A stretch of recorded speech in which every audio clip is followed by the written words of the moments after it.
नमस्कार दोस्तों, मेरा नाम अजय सिंह है और मैं आप सभी का स्वागत करता हूँ जेएलएम फूड्स में।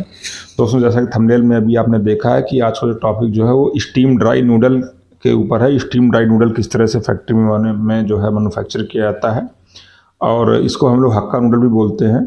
और दोस्तों, इसमें क्या है कि किस तरह से जो है दोस्तों ये बनता है, तो इसमें जो भी मशीनरी का काम है, जिस तरह से मशीनरी में चाउमीन बनाया जाता है, तो लगभग लगभग वो चाहे स्टीम नूडल हो और चाहे स्टीम ड्राई नूडल हो, वो सेम होता है। और इसके बाद दोस्तों क्या है कि जब मशीन से नूडल निकल जाता है तो हम लोग उसको डालते हैं स्टीमर में, क्योंकि इसको स्टीम करना होता है। तो स्टीम करने के लिए क्या है कि दोस्तों स्टीमर बनाए हुए हैं, स्टीमर में दोस्तों नूडल जाता है और प्रॉपर तरीके से जो है वो स्टीम होता है। और इसके बाद दोस्तों वो आता है जो छोटे छोटे जैसे बॉल बनते हैं नूडल्स के, जैसे आप सामने देख रहे हैं कि जो महिला वर्कर हैं वो बना रही हैं। तो दोस्तों इस तरह से जो हम लोग जो मार्केट करते हैं तो उसमें हमारा 100 ग्राम का और 120 ग्राम का दो तरह के दोस्तों हम लोग बनाते हैं। तो ये दोस्तों जो है जालियों में लग के फिर ये जालियाँ जाती हैं ड्रायर में, हीटिंग चैम्बर में, जहाँ पर कि माल सूखता है और वहाँ पर जो है 12-14 घंटे का पूरा प्रोसेस होता है और वहाँ पे जो है सुखाते हैं हम लोग। मेन दोस्तों क्या है कि नूडल्स में जो उसका जो स्ट्रेंथ है, वही स्ट्रेंथ ही सबसे उसकी इम्पॉर्टेंट चीज़ है, जिसकी वजह से आप जो है आपकी क्वालिटी डिपेंड करती है, आपके रेट डिपेंड करते हैं मार्केट में। तो उस स्ट्रेंथ का दोस्तों विशेष ध्यान रखा जाता है, चाहे वो स्टीमिंग का प्रोसेस हो, जैसे कि स्टीमर आप सामने देख रहे हैं। एक जो छोटा स्टीमर आपको दिख रहा है वो 120-125 केजी उसमें नूडल आता है, और एक जो दोस्तों मैं बताता हूँ कि 120 केजी या फिर 100-250 केजी का भी स्टीमर है। दो स्टीमर हम ऑपरेट करते हैं।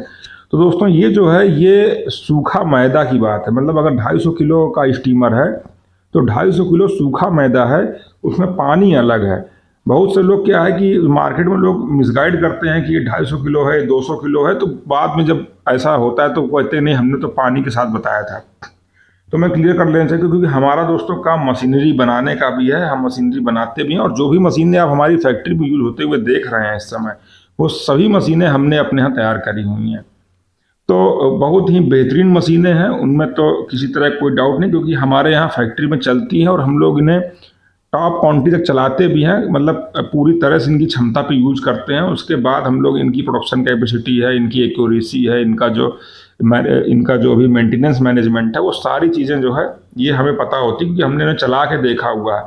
इसके बाद दोस्तों क्या है कि मेरे यहाँ पे ट्रेनिंग भी चलती है। ट्रेनिंग में क्या है, नए लोग सीखने आते हैं। जब आपकी मशीन, अगर आप किसी नए आदमी को देख के घबराते रही हैं, तो आप ये मान लीजिए कि आपने उस मशीन में अच्छा खासा काम किया हुआ है, मतलब उसको उसको बेहतरीन तरीके से मजबूत बनाया हुआ है। और यही हम प्रॉब्लम सॉल्विंग जो है, जो कि समस्याएं हैं चाउमीन की फैक्ट्रियाँ, इतना इतना बड़ा जो है इसका इतना बड़ा मार्केट है, इतनी ज़्यादा फैक्ट्रियाँ हैं अपने हिंदुस्तान में, तो बहुत फैक्ट्रियाँ हैं। तो वो क्या है कि अगर वो प्रॉब्लम सॉल्विंग चीज़ की तरफ जाएंगे तो हमेशा जो है उन्हें उन्हें फ़ायदा होगा। और इसी तरह की जो है हम लोग दोस्तों बनाते भी हैं। हमने अपनी मशीनें बनाई हैं तो ऑटोमेटिक हॉपर के साथ बनाई हुई हैं, जिसमें क्या है कि अगर आपको वर्कर जो है उसकी मेहनत कम करनी है, उसका जो है इफ़िशियंसी बढ़ानी है, तो हमेशा आपको फिर जो आपकी समस्या चल रही है उस पर आपको काम करना पड़ेगा। तो सेम दोस्तों प्रोसेस होता है। आप जो है जैसे लोग हमारे ट्रेनिंग में आके सीखते भी हैं, प्रॉपर अगर हक्का को सीखना है तो 9 से 10 दिन का समय जो है लोगों को देना पड़ता है फैक्ट्री में, तब जाके वो बेहतरीन तरीके से सीख पाते हैं। और फिर तो जब आप अपनी फैक्ट्री में काम करते हैं, करवाते हैं, तो फिर तो मेन चीज़ तो फिर उस समय जो भी जो है उसमें महारत हासिल होती है वर्किंग में, तो उसके बाद होती है।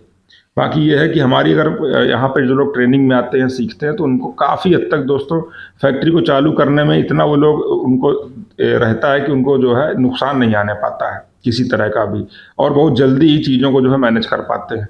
तो दोस्तों इसी तरह स्टीमर में भी हमारा है कि स्टीमर भी जो हम लोग बनाते हैं ट्रॉली टाइप बनाते हैं कि लोगों को दिक्कत समस्याएं ना हो।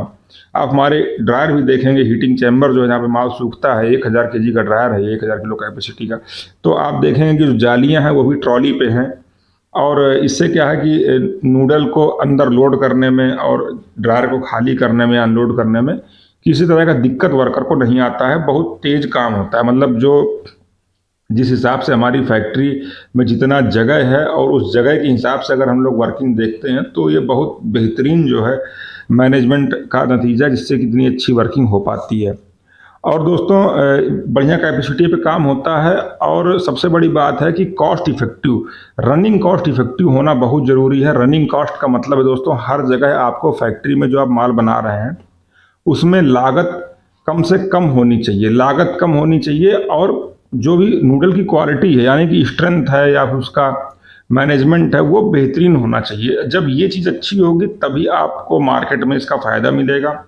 और नहीं तो अगर आप जनरल तरीके से किसी कही सुनी की बातों के हिसाब से अगर आप जो है बिना टेक्निकलिटी को ध्यान दिए हुए अगर आप इस बिज़नेस पे आएंगे, तो दोस्तों हमें नहीं लगता कि आप इससे 2 पैसा कमा पाएंगे। अगर आप सही जानकारी लेके बिज़नेस पे आएंगे तो बहुत चांसेस हैं कि आप इसमें सफल होंगे।